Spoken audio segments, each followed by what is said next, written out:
Hi, everybody. Welcome back. I'm here today with Mr. Grayham Forscutt, who's a galactic astrologer who's come here to give us a beautiful update. Welcome, Grayham.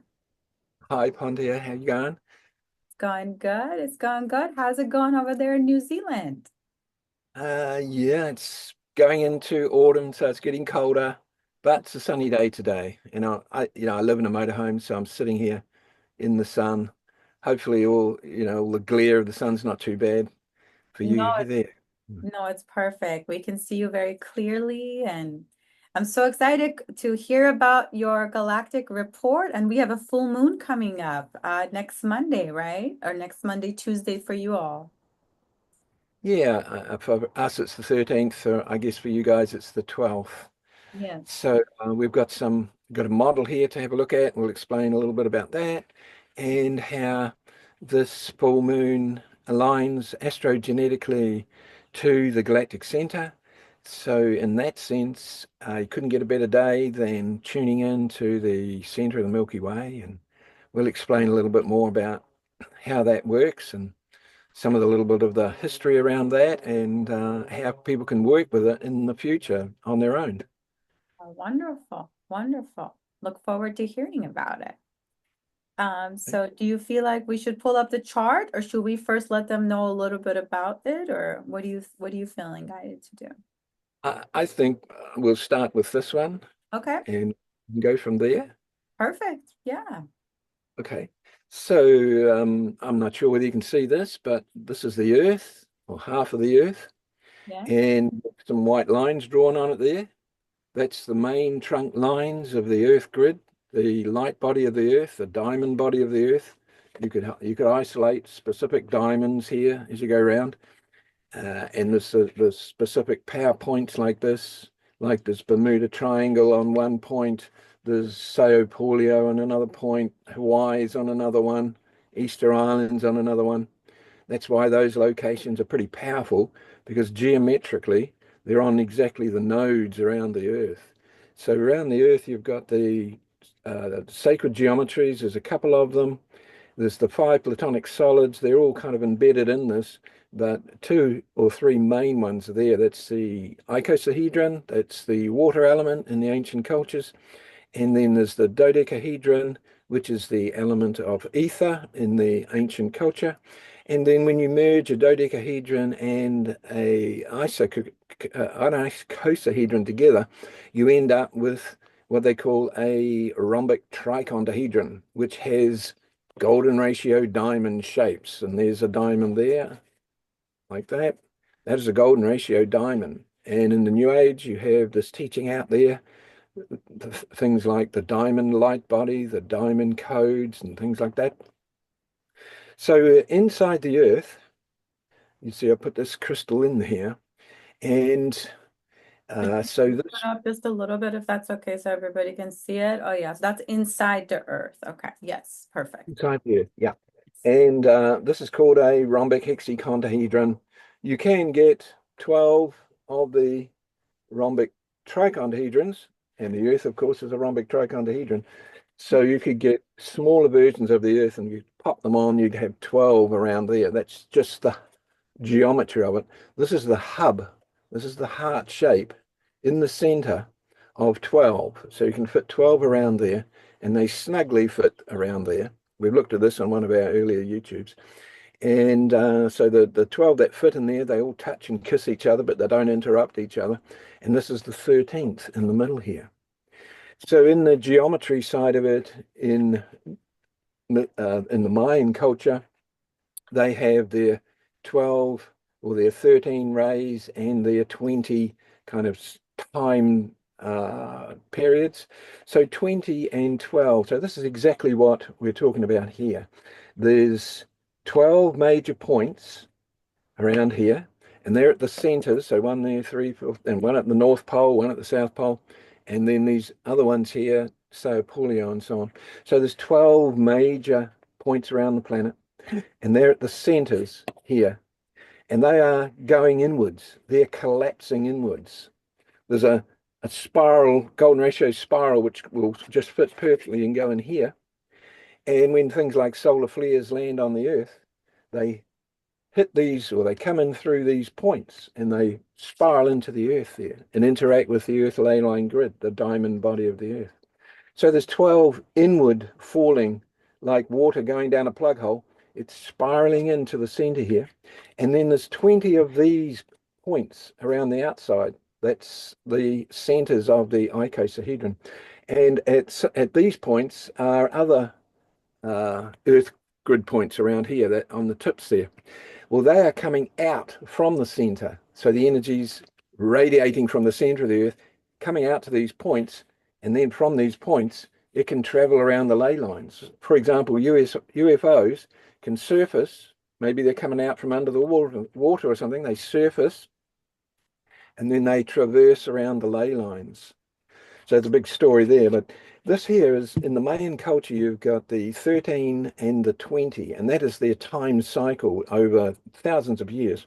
So geometrically, that's what this is. There's 12 major indentations with one at the center, that's the 13, and there's 20 of these tips. That's the 20 time cycle periods.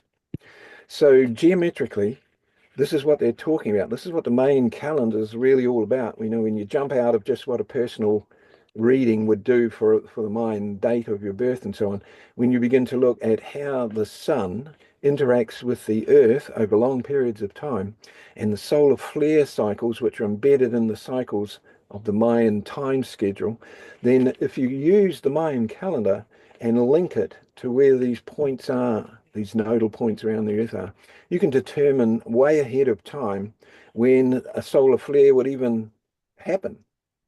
And you can determine where it's going to land on the earth, because over a 13, 20-day cycle of the Mayan calendar, certain days become active, certain areas become active at a certain period, like a 13-day period.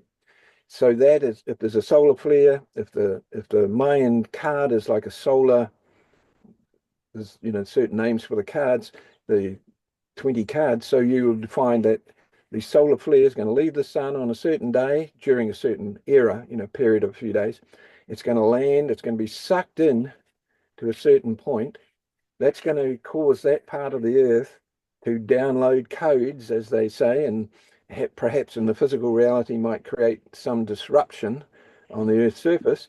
And those codes go into the center of the earth, and they then radiate out, coming out through these tips, and then they traverse around the ley lines. So when you see like solar flare information, even though it's not said in that school of research, you can be sure that is embedded into the cycles, and also the Mayan cycles, and also the precise geometric grid work and the heart sort of geometry there, which again is a diamond shape, a golden ratio diamond shape. And in the New Age we have the Earth's diamond light body, the aqua emerald rays, and these kinds of phraseology. So this is what we're looking at. Wow. That's so amazing. So solar flares aren't random. Like they're basically like certain ones are coming to hit certain points of the earth based on that model that you just showed us. Yes, yes. So there's think of in the old days, or back 20 years, 30 years ago, they had what they called fiber optic lamps. Don't know whether they're still around, but there's a whole lot of threads that come out of a center. They're coming out like this, and on the end of each thread, right at the tip, there's a little star of light, a little bit of light. And so they used to be called fiber optic lamps. So if we were to think of the center of that as the galactic center, and then each of the tips was a little light, that's the solar system, that's the sun. So the galactic center is linked to all the suns, and the galactic center is pulsing. It's got its own dynamics. It's spinning. It's got a big torus donut-shaped field around it, and it's also being fed from extragalactic sources. So those are all mappable. You can map the time cycles of not only the Earth and not only the planets like in astrology, but you can map longer time cycles linked to the galactic center and beyond. So this is like 5D astronomy. They're beginning to look into this area now. They know the center of the Milky Way is pointing. So we go out the North Pole, like of the Milky Way, just like going out the North Pole of the Earth here. If you went out the North Pole of the Milky Way, you'd head off straight out there into intergalactic space, but you'd head in the direction of the central galaxy in our cluster of galaxies. So you'd be heading to the center of that galaxy. It's a very large one, elliptical galaxy, M87 it's called. And from there, well, that is pulsing. That has got a heartbeat. So it's pulsing. It travels along that fiber optic cable, as it were, to our galaxy, which has got its own fiber optic cable links to all the suns in the galaxy. So that pulse comes through from largest locations, and eventually it arrives here on Earth and becomes a solar flare and the dynamics like that. So there's different astrologers now that are beginning to look at mapping these cycles, and as time goes on, no doubt more precision and more ability to be able to make choices, around the energies that are arriving at specific times. Of course, we've got the full moon coming up, so that's going to be a great one there. That's linked to the Galactic Center this time, whereas not always in the full moon, during Taurus and Scorpio. There's one every year during Taurus usually, but not always is it going to be linked to the Galactic Center by a specific geometry, which we'll have a look at when we have a look at the chart. Yeah, and I've learned from you that whenever things are linked up to the Galactic Center, it means it's significant because it kind of opens up a portal or something like that. Is that what it is? Yeah, exactly. In simple, there's a sport, it's called hop, skip, and jump. Like the one So you in draw on the ground and you jump in the squares, is it that one or is it a different one? it's a different one. You're running, it's like long jump. Oh, okay. So they're running and running and running and then running. And then they do a big hop on one leg, and then they do a big step, and then they do a jump. It's three hop, skip, jump. So that hop, skip, and jump is on the, if we're lining up, for example, if we're lining up on the to the Galactic Center, then this is like December 18th to 20th there, and June 18th to 20th. So you could do a hop, skip, and jump. You could go from the Earth to the Sun and then do a big jump, boom, to the Galactic Center. So there's an alignment. There's a straight line. You could draw a line. If you had a map up looking down on the galaxy, you could draw a straight line from our Earth through the Sun to the Galactic Center. So it is on days like that when the science, the physics, two locations can interact in real time over any distance. So that's proven now. We already have telescopes, like there's telescopes that can look out there and they can see, whether that's the physical spectrum or the other spectrums that we can't see. So advanced telescopes can look at another star, another solar system, and they can look at another planet which is revolving around that sun. So they've got to that stage now in 3D astronomy where they can look close enough that they can see another planet revolving around a sun, orbiting it like our Earth going around the sun. So we can easily imagine those cultures on other solar systems, on other planets that have advanced technology and psychic capabilities. They, from their situation and their dimension, have far better telescopes that can magnify far greater than what we're capable of. So they're sitting there looking through their telescope at the Earth, just like a drone would be looking at the Earth from just above, and they can see what's going on here close up. That's how their magnification. We're on galactic wide TV I love as that. far as Wow. far as advanced races are concerned. They've got the capabilities Mhm. of magnification in whatever they call their telescopes, to see close up, just like a drone would look at, above the bush or above the sea or above a house or something like that. That's how close they can get. So at the Galactic Center there, you've got the most advanced beings in the planet, in the galaxy. That's like their council headquarters. So they are certainly capable of being able to interact with what's going on here in real time. Even 3D science has done experiments to prove two locations can interact in real time over any distance. So these advanced beings and so on, Galactic Council and so on, well, they have known that for hundreds of thousands, if not millions of years in their own development, their own cultures. And they've been able to utilize that for hundreds of thousands of years as well. So they're very advanced in that. So they know when the alignments are happening and they are pulsing information and codes and all these words we find out there in the literature. So they're pulsing them. And if we want to make best use to receive them, then we do that by when the telephone line is basically hooked up. And that is on certain days, June 18th to 20th, 21st, and December 18th to 21st. But this full moon is another example of an alignment, which we'll show more clearly on the zodiac map. Oh, how exciting. That's only like 5, 6 days away. So Yep, yep. exciting. So for us on Monday and for you, so for us on the 12th, for you all on 13th, but it's still on Monday. Whether you're on this part of the earth or this part of the earth, it's going to be next Monday, the full moon. Yeah, we're quite a far, in the west coast of the States there. We're, is it at least 18 hours ahead of you? 18 hours ahead of us. I Okay. think so, yeah. Yeah. So, okay. So, could we maybe look at the chart now so we can kind of see it, if that's okay, and people can kind of start to visualize it? I think that would be wonderful. Cool. So I'll press on share. Yeah, let me just make sure It's saying share is not turned on. there we So, go. Multiple users can share. Okay, what about now? there it is. Yeah, there we go. Sorry about that.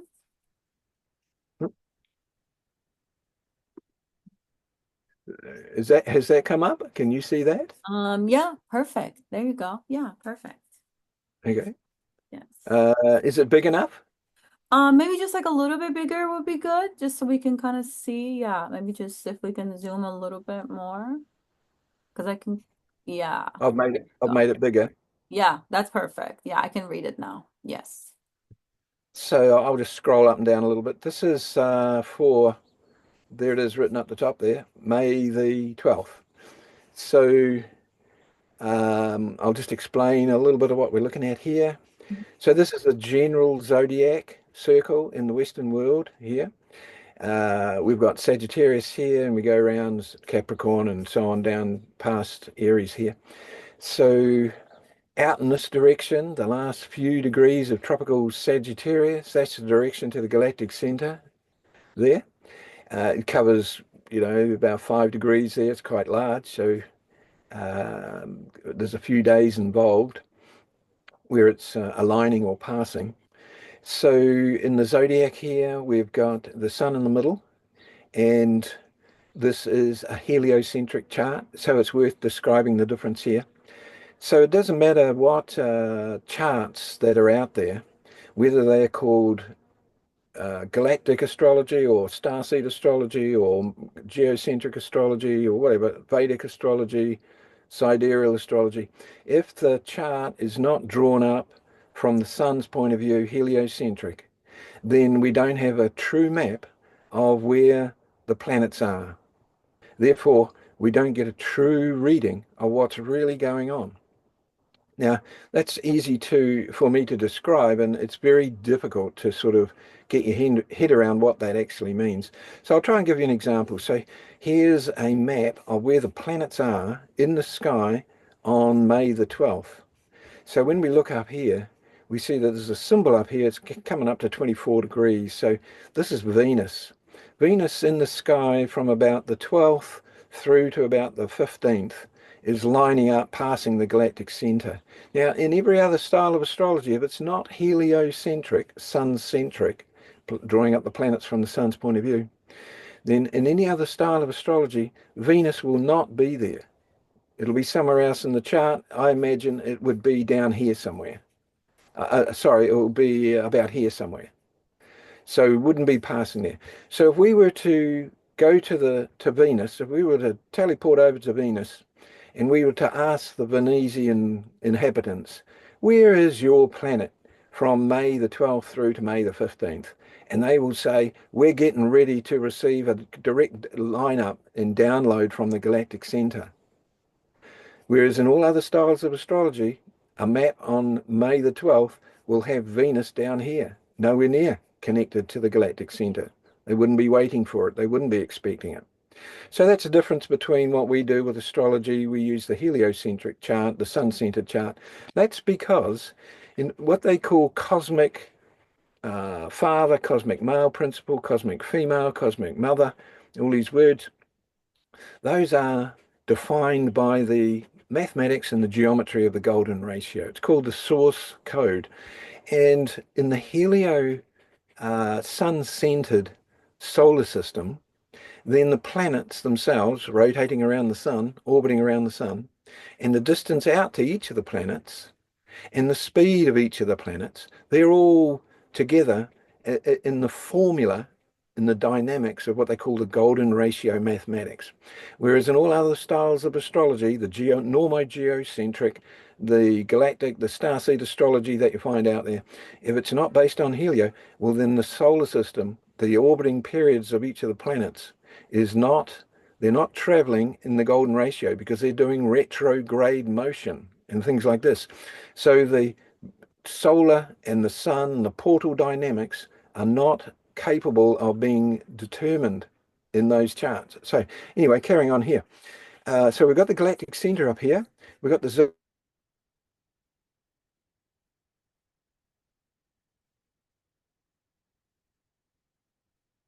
we've got decagon here, which is lined up to the Galactic Center with one of the nodes here. So here's the decagon here. Graham, And up here, would you mind saying what you said the last 30 seconds? It just for some reason it paused you. But you were about you just when you started to describe again is when it paused. What were you saying? okay, so Yes. Just back yeah, to the chart last here 30. again. Yeah. We've got the Galactic Center up here. We've got the planets in their true heliocentric positions on the 12th, 13th. And in here we've got a decagon, a 10-pointed polygon, which is with one point lining up here to the galactic center. So with that decagon, let's go over here now. This is science. This is an image. This is a snapshot looking down the DNA helix, the B DNA helix. There's 4 or 5 styles of DNA, A, B, C, D, and Z. So the B DNA helix in cross section or plan view looking down the helix is a decagon. And this is what they say about the bDNA. So out of all the different varieties of bDNA, it's the bDNA which is the best at coding genetic information, replication, storing genetic information, and transferring or transmitting genetic information. So that's what the Akashic Records is trying to do. They're trying to read that coding. So the decagon here, we've put it on the astro chart. We've lined up one point to the galactic center. We know that it's the coding and transfer and storage of genetic information. So now we're looking at astrogenetics. We've got the alignment there to the galactic center. We've got the decagon around here. And on the full moon on the 12th, 13th, then the Earth is bang on that node there. It's at 22 degrees of tropical uh, Scorpio there. And then in normal style astrology, you look from the Earth, you look in this direction, there's the sun. In normal astrology, that sun gets projected down here, and it would be at 22 degrees of Taurus. And if we were to draw a line from 22 degrees of Taurus up to this point where the galactic arrow's pointing, that's 144 degrees, whereas this one's 36. And 144 degrees, you know, we see the symbology of 144. It's everywhere in the current New Age kind of literature. And the Earth there, and the moon, of course, would be here as well. The moon is out here. So there's the Earth, that circle with a cross over it. And the moon here would also be there. So the moon, of course, is orbiting around here. The moon's not going around here in 1 month. Mm-hmm. So the moon is here, and it takes a month to go around there. So as the Earth moves in a month from there up to there, where Venus is now, so as the Earth's moving there, the moon is going once around and going around the Earth. And then astrologers project and say, well, the moon is in Scorpio at the full moon. But it is in Scorpio, but then they'll say a couple of days later that it's in Sagittarius. A couple of days later, they'll say it's in Capricorn. Whereas in actual fact, on May the 15th through to May the 21st, the moon is still in Scorpio because that's where the Earth is. It's not traveling away from the Earth independently and trying to orbit the solar system. So when we start seeing things from the sun or the heliocentric point of view, we start to get a clearer picture of solar dynamics. And then back to our modeling here, when we get a clearer picture of the Earth grid work and the dynamics through time of the geometry and so on, then we have a much more true, deeper understanding of what's really going on as far as energies traveling throughout the galaxy and so on. So that is seeing things through fifth dimensional eyes. That is how, in the near future, the 5D community will resonate to larger and larger scenarios and interact with, in real time, with more advanced societies, non-locally from our solar system. So we're sort of prepping this. We're getting ready for this. And this has been our work for a few decades now to bring people's attention to what's really going on. There's a number of black words written here. Most of these are what they call trans-Neptunian planetoids. So we've talked about this in some of our previous chats here. And in astrology, Neptune's the crown chakra. And these trans-Neptunians, they're outside of Neptune. So they're the chakras that you see drawn up, above the head in certain images. So these trans-Neptunians are the 5D archetypes. The crown chakra and Neptune, that's where the fusion of polarities takes place. So we've got the left, right brain, the feminine mystery school topics, masculine mystery school topics. They come together in the crown chakra. We've got these new planetoids outside of Neptune, so they're already integrated, left, right brain. They are the 5D archetypes. So during this full moon, there's, it might be a bit hard to see down here, but there's one here, it's called Otrea, O-T-R-E-R-A. Well, that is at 21.5 degrees. So just a few hours, or maybe an hour or something like that, before the actual full moon, then there's the alignment, direct alignment to a very slow-moving planetoid, Otrea. So the symbolism and the characteristics of this planetoid are embedded in this full moon and also embedded into what is possible as we find they're both 144 degrees from down here up to the arrow pointing to the galactic center. So in the astrological world, Otrea means quantum jumping, time travel, being able to instantly travel to a future timeline or traveling along the timeline or interact with more advanced beings since they are living a future timeline. So not only is the full moon happening on the decagon node linked to the galactic center in a very direct way, it's like the Stargate in the movie Stargate. What they had was the Stargate geometry, which is a decagon. And in some of the movies, it was actually a decagon, and others it was a 9-pointed star. But in the real world, it's a decagon. So in the movies like Stargate and the TV series and that, what they had to do to jump through the Stargate is they had to dial in coding at each of these points here, the destination coding. So don't want to get lost in the astral, so you have to have a specific destination in mind. So here's the coding of the decagon, the portal out of our solar system linked to the galactic center. And the Earth, the full moon's taking place, one of the key nodes is active, along with Otrea, the trans-Neptunian, which represents the very topic of time travel, going into the future, quantum jumping. Two locations can interact in real time over any distance, and these kinds of things. So it's a great time to do some meditation, do some invocation, tune into the galactic realms, to tune into the star realms, connect to your future self, contemplate what it might be, what might be useful to you. Keep track of what happens in the day or two after, and see if any of the downloads, take a little bit of time to filter through into your conscious mind, and things like this.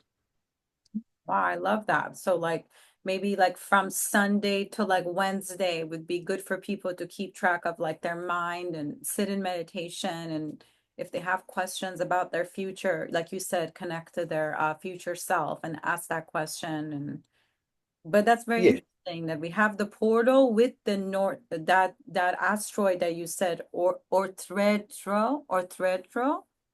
do we yeah. say it? Otria. Austria. Okay, and that's Uh, about quantum jumping, and we have the straight line to do it that day. So that's very interesting. yes, yes.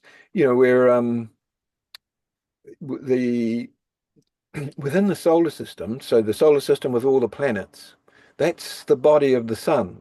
So the sun body includes all the planets. You know, they're the chakras in the solar body. So the sun isn't just the yellow sort of glowing ball out there.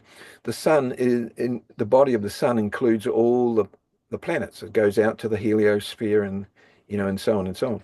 So anything inside the solar body is always kind of part of the sun, just like our chakra system is part of our heart, extending up and down from our heart chakra.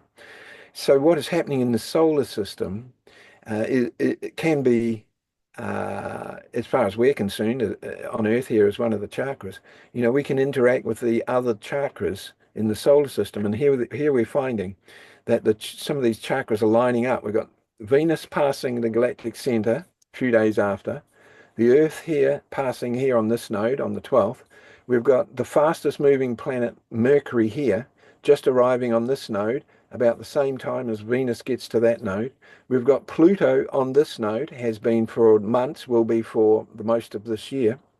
And of course, we've got the Otria down here. We've got Jupiter down here on this node, here, 29 degrees, so it's been there for a few months. So we've got a number of the keys to the Stargate, the solar system Stargate. We've got them active during this week or so. Mhm. As I said, in normal astrology, geocentric astrology, and there's many starseed and galactic astrologers out there who use geoastrology, these planetoids, Jupiter and Mercury and so on, they're not going to be on these nodes, in the geo chart. They're only on these positions in the true mapping of the solar system, which is heliocentric. And I love that because this is giving us like the whole picture. It's like looking at a room through a keyhole or looking at a room actually opening the door and looking at the whole galactic, all the universes essentially. So this is giving us a view of all the universes with the great central sun as the center versus just our tiny little Milky Way, which is how we're normally looking at things, right? Well, So, certainly, as we, I would say this zodiac here and changing from geocentric mapping, like going onto an astrology website, astro.com, things like that, and you draw up a chart. Well, that's a geocentric chart. It's just automatic. So when we switch to the sun-centered heliocentric chart, we've stepped through so the geo chart's looking through the keyhole into the fifth dimension and trying to use an intuition to try and determine what's going on in the fifth dimension. When we go to Helio, as you say, we step through the door and we're looking at the solar system in its true nature. So we get a real picture of the 5D reality as far as our solar system's concerned. But we also then, via the decagon lining up to the galactic center, then we can interact in real time with broader, with galactic scale ET groups and the galactic administration at the galactic center and so on and so on. If we advance our eyes even further and step more not necessarily into the sixth dimension, but go further deeper into the fifth dimension, then certainly we know that the North Pole of the Milky Way galaxy is pointing to the central galaxy in the cluster that we're involved in, our galaxy, the cluster of galaxies. So then we like the Milky Way is like a spiral and it's spinning around like again like water going down a plug hole. And the north pole of that spinning dynamic of that plug hole is pointing to M87, the center galaxy there in our cluster. So once we begin to see things truly as they are, then we can begin to interact with them in more conscious ways. We've got the day, they've got the timing of it, we've got how it works, and then our precision, our level of ability to interact with higher and higher dimensions, these larger and larger scenarios. It's more and more, we're more and more capable of doing it. And then later on, as the 5D collective begins to make use of this sort of thing in a more global scale, we'll have major events and major meditations and so on, where we're very precise on when we do it. And even, as we were saying earlier, where we would do it on the, majority focus on a certain part of the planet. And we would consciously, collectively download galactic information and energies into a certain point on the planet. It's coming there anyway, but we'd be conscious of it. And then, we'd be able to make more coherent use of how to transform the planet, into the emerald aqua jewel, the paradise retreat destination for other ET groups when they're having a bit of time off. They'll come here and we'll be facilitating that, as part of the global dynamics here on the Earth. That's amazing. And it gives like a hopeful perspective of the future, that more galactic interaction and also using the portals to bring in like beneficial energies to unite all of us, the star seeds and the light beings that are on the planet. Because whereas right now, the reports we hear is like, oh, solar flares are coming, disasters coming, chaos is coming. But this is different. This is more like there's a portal, we can connect to our future self and bring good energies, and in the future use the energies to unite and heal the planet to actually create the new earth that people seem to think is not possible. But from what I'm hearing you say is that you really believe that it is possible for that to happen. Well, yeah, true. And not only believing it, when you see through your 5D eyes, Mhm. as a mature fifth dimensional representative, you have your left right brain fused, male female mystery school topics brought together. So you're not only intuitively psychic, you have the evidence and the proof and the science to back up what you're saying. So looking through mature 5D eyes, you can easily see that what is taking place is a transformation here on Earth, but it's being informed and guided by the galactic energies coming from the Galactic Center, coming from M87, the Supergalactic Center. So, with those kinds of eyes that you're interpreting through, the negative interpretations of what's going on and what will go on the planet here, that all just falls apart. It has no an actual future. It's not a timeline which is being orchestrated by the higher dimensions. I love that. I love that. Because yeah, we're kind of like from the 3D perspective on the planet, there's a lot of people are worried, right? But from a 5D perspective, like you said, like you realize and you can prove it that no, there is a galactic plan at play and it's getting worked out, and people just have to kind of take it, one portal at a time, basically. And the next portal is next Monday for everybody to sit and meditate and receive the messages. And so we just take it one portal at a time, and hopefully we're going to arrive at the new Earth reality. Yeah, yeah. If it's not your passion to go and study the science of it, like here with astronomy and so on, then there's other passions and things that are assignments that people are doing. So they just follow up, carry on doing what they're doing, seeing if there's a bit of a download during the full moon, which advances their particular passion, their project, their assignments, and work in that area and leave it up to others that are, working in this field that I'm working in. There's so many different activities that people can be doing that one person can't cover them all. So it's the unification of all the different positive actions in all the different fields that people can get involved in.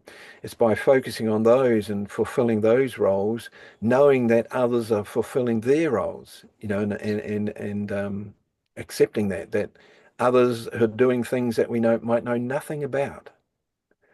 Yes, absolutely, because everybody has their own gifts, right? An area of interest. And But I really love your charts that you do. I know like me getting my charts from you was really helpful for me um, in understanding my destiny, you know, and what I'm here to do. Like, what are my gifts that I'm bringing and how I can help. So I would definitely recommend that for people to get their charts with you and, you know, see what their gifts are that they're bringing in.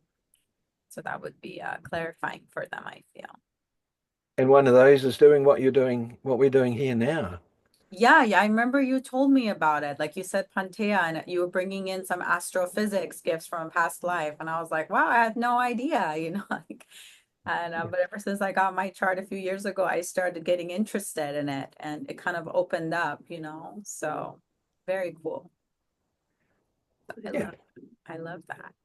So, should we go into this? Is there anything else here that we're gonna look at the bottom? Okay, you're gonna show us Pleiades and Aldebaran, I'm seeing. Yeah, I'll just point this out. So coming up later in May, May the 20th, 21st, the alignment then from the Earth, which is up there at 1 o'clockish, through the sun there is directly to the Pleiades. So May 20th, 21st, that's the time when you can two locations can interact in real time. You can make the hop, skip, and jump and connect to Pleiadian energies. And then a bit later, this is the 30th of May, then there's an alignment there. It looks a little bit off, but this bottom map was just a little bit too large. But a direct alignment on May the 30th to Aldebaran, another one of the star families that have been active here on the planet. Both the Pleiadians and the Aldebarans were actively involved in setting up Atlantis. And then, of course, when Atlantis sunk, the majority of them, or many of the advanced ones, went up to the Arctic, went some into the inner earth, but others came down through Scandinavia. Some went down through Scotland, but down through Scandinavia, and eventually becoming Scandinavian races, and Aldebarans carried on a bit further and becoming the Germanic races. So we can make connections on those days to these star systems and those families, because they themselves, if you've got Pleiadians in their spaceships, starships just off the Earth's surface, then they know and they'll be connecting optimally with their home family back in Pleiades on the 20th, 21st as well. That'll be the day that they do Oh, that's wonderful. So 20th and 21st, and for Aldebaranians is the same date or a few days after you said? it. 30th. The 30th. Okay. Okay. So important dates are the 12th, the 13th, the 21st, and the 30th of May for people to keep in mind and sit and meditate. And they might be surprised, right? Like some people might not know they're connected to Aldebaran, but then when they sit, they might get a message suddenly, right? So, Exactly. Yeah, anything can come along depending on, each person's astrogenetic history and their coding in their DNA, their Akashic records. So certainly, if we were to put a decagon node there and look around, this is how I find astrogenetic starseed families, by putting the decagon onto the chart and lining it up with some of these stars, whether it be Pleiades or Aldebaran or Sirius or some of the others. And people leave their own message written in the stars, who they're astrogenetically, their Akashic records, where they've been in the past, where they're connected to. I would like to, I forgot I had this down here. yeah. So this is alphanumerics. We may have said this before in an earlier chat. So alphanumeric cross-referencing, and this is just simple. Anyone can do this. There's places online where you can get, like the website or the app there will add up the numbers for you, and you don't have to add it up. So in the English alphabet, we just give A, the number one, and we go through all the letters until we get to Z, which is 26. So A1, Z26. Now there's a bunch of phrases here. I'll just run through the phrases. Heliocentric astrology, which is what we're doing here. Integrated ascended masters, the incarnated ascended master. So it's the advanced masters that we hear about. They use heliocentric astrology. Uh, Initiated in the solar core. So in the teaching of the ascended masters, if we look at the real teachings, there's a lot of sort of low level stuff. But if we look at the real teachings of the ascended masters, they will say that some of them go into the center of the sun, they get initiated there, and that's what they call initiation number 5. Then tune to the galactic center. So as we were saying and trying to describe how the solar system, when we draw it up and use the real solar dynamics of the planets orbiting the sun based on the golden ratio dynamics, then that is tuning to the Galactic Center, representing the Galactic Council, the Unified Galactic Society. So, by tuning in using the helio, we become, representing the Galactic Council because we know the days that the portals are open and the Stargates are open, etc. Awakening Starseed Wanderer. So all these phrases here, applying the golden fire ratio, they all equal 253. So they all resonate to the same frequency. They're all saying the same thing. We're magnifying. When you hear the word integrated ascended masters, what does that mean? Well, they are tuned into the Galactic Center. They've been initiated in the solar core. If they're into astrology, they use heliocentric astrology, not geocentric astrology. So all these phrases cross-reference and are talking about one thing or one topic, but you just can see it and read about it, or with different phrases coming from different schools of thought. So I'm Wow. guessing we'll leave that there. So cool. So cool. So it's kind of like you're saying there's a level where people, if they are going to be masters on the planet, that they'll get initiations inside the great central sun to kind of prepare them for what they're here to do. Well, first off, they would get their initiation in the sun here, in our own sun, Mm-hmm. going there. So what happens is that your light body, there's dynamics which stop people from doing this, even if they try to. There's built-in boundaries that are there that are built in from our higher self, from our future self, which would stop a person from doing this if they weren't ready for it. It would burn them in a sense. But when you're ready at a certain level of development or initiation in the past mystery schools, then you're in your own light body, in your plasma body, then you go into the sun and you're initiated there. And that initiation can feel different for different people, I'm guessing. So once you're initiated in the sun, well, then you become what they call, a master of wisdom, an ascended master. And from there, uh, the topic might be, the interest might become to develop, explore, share a new teaching on the planet to bring forward the heliocentric style of astrology. But if you're a scientist or something like that, if you would go over, if people have heard of Dan Winter, well, you wouldn't be interested in heliocentric astrology. You're a scientist, so you go over and do what Dan Winter's doing. He's building new technologies, like upgrading what Tesla's trying to do, etc., etc. So once you've been in and had the initiation in the sun, doesn't automatically make you an astronomer or astrologer. That might be what you want to do, but there's other valuable things that you might do here on the planet, depending on what ray type, that ascended adept has worked along to get to that level of development. They work along different fields of activity, sciences, arts, psychic activity, astro activity, and so on and so on, different ones. It's also very helpful in healing, like when I have people come to you, they bring me their charts. Like when they give me their charts, I'm like, oh, like I know what to work with them and their healing, because it's like, oh, this is where their challenge is going to be, or this is where their purpose is. So we got to remove the block for this or something, so it's just amazing. And I'm just so grateful that I found you. I know it was the grace of the universe that you came into my sphere, and I'm so glad that we're able to do these updates. And so should we close this chart so we can kind of like wrap up our chat, you think? Or is there anything else from it? Okay, good. Very I good. think we've done well. We've kept it within an hour this time.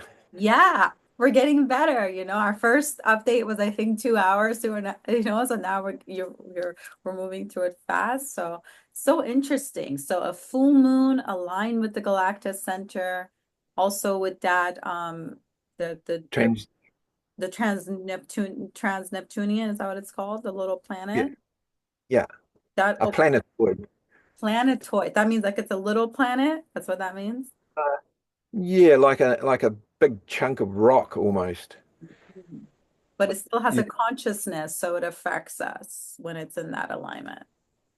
yeah, or if it doesn't have its own consciousness as an independent, like a planetary consciousness, it has via the way that works is that you have astronomers, they're looking through a telescope, they're trying to find, they know that something's sort of out there, so they're trying to find it and they're concentrating. They put their full attention on it, looking through a telescope.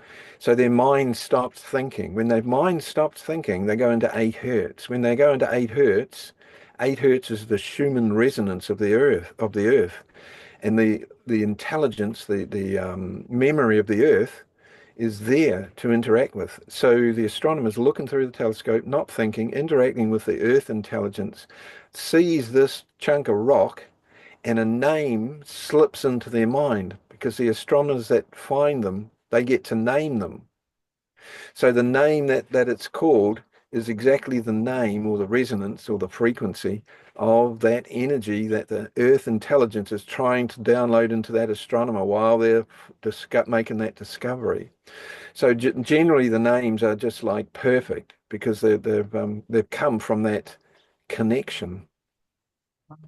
That's amazing. And I noticed there was a few other little asteroids next to it. Like I saw Sedna, and Sedna stood out to me because I remember seeing it in my chart. But so do those also affect as well because they're close, or is not as much? Yeah. Yeah, the Sedna one that was more or less lined up. That's passing the Pleiades at the moment. That's at about 0 degrees of tropical Gemini. So on the 20th, 21st, the Sedna archetype, trans-Neptunian, it's very far out, trans-Neptunian. Many of the other trans-Neptunians, most of them, are inside of Sedna's orbit. Sedna takes about 13,000 years to go around the sun once. So it's the mature level of the fifth dimension. Of course, we have novice fifth dimensional people who are waking up all the time, like COVID and the vaccine woke up many people. So that's the novice. They're entering the fifth dimension. Others that we know around the planet they are mature fifth dimensional representatives, have been for decades, some of them. So the Sedna archetype is mature fifth dimension. Very, wow. It's named after an Icelandic mermaid from the I see. Oh, coldest part of the ocean. It's very cold out there in the solar system. So, that could be the mermaid culture and tuning into that side of things. But it's a very mature fifth dimensional archetype, Sedna. oh, very cool. Very cool. Well, I love that. I love that. And is there anything else that you would like to share as we're wrapping up? I feel like you covered so much. Could we just see the model again that you showed us earlier? I just want people to see it again. I can't believe that actually exists inside of the Earth and that the Earth is not flat. This is actually what's happening inside the Earth. It's so cool. Yeah, Wow. it's a plasma form. Plasma So form. it's not, it's not made out of material like the earth elements. Mhm. Like it's the energetic structure It, inside the Earth it, made of it, plasma. it's an energetic plasma form. And then Uh, solar flares come and interact with it, different points, and then send it to yeah, the different grid points based on yeah, what the Galactic Center is essential Galactic Center is sending through the Helios. yeah. I'll give you an example. Here we are, the Sao Paulo here. What is that area? That You area?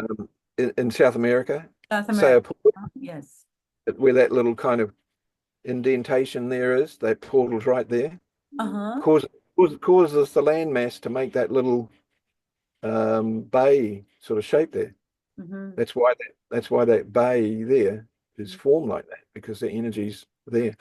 So it's going the solar flare. If now I'm not sure whether it's this one during this period, but say it was the energy would come in there, Hmm. which is the center of that one down there, go into the center of the Earth, and from the center it would radiate outwards along these, coming out through these points here, Hmm.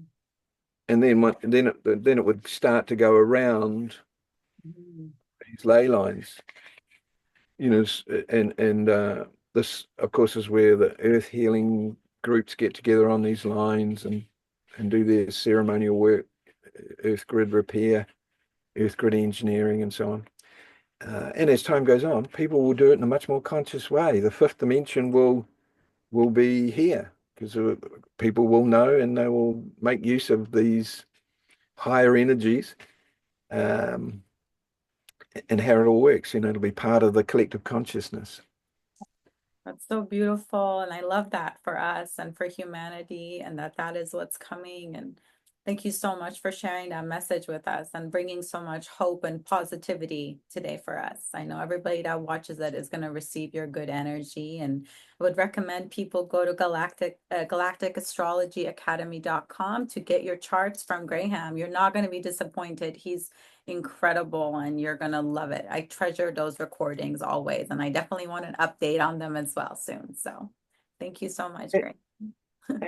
And you, what you're doing, you know, it's a dual thing we're doing here, a dynamic. Thank you so much. Mm. Thank you so much. I appreciate you. And I'll talk to you soon. We'll have another report coming up probably in a couple of months. So everybody tuned in and Graham will be back. Have a beautiful day, Graham. Bye-bye. Thanks. Bye for now.